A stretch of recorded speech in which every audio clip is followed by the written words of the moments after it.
Le cousin de Sébastien est en état de mort cérébrale, victime de l'attaque de Strasbourg.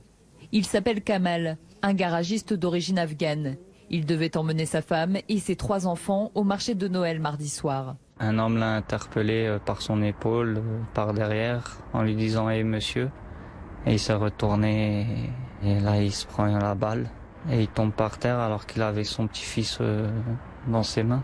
Un Strasbourgeois d'une 60aine d'années a aussi été touché par le tireur alors qu'il sortait d'un restaurant. Il attendait sa femme et son fils à l'extérieur lorsque l'assaillant est arrivé sur la terrasse.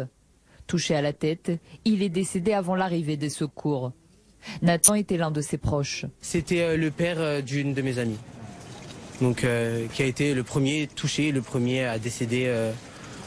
Je crois que c'était Grand Rue, qui a été décédé à Grand Rue. C'est-à-dire qu'on l'a perdu entre guillemets bêtement, tout ça pour quelque chose qui pour moi ne sert à rien. Un touriste thaïlandais de 45 ans est aussi décédé.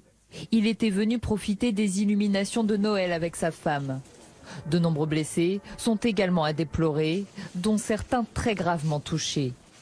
Alors justement, on a quelques informations sur ces blessés. Un journaliste italien fait partie des blessés graves. Il a 28 ans. Selon les dernières nouvelles d'Alsace, 2 musiciens de l'association Mimir, bien connus là-bas, ont été blessés. Un percussionniste est dans le coma et un guitariste est lui blessé. Et puis un proche de cette association a lui aussi été grièvement blessé à la tête. Il y a également une jeune femme, fille d'une commerçante de la rue des Orfèvres, qui a été touchée au bras. Elle a été opérée. Elle va bien.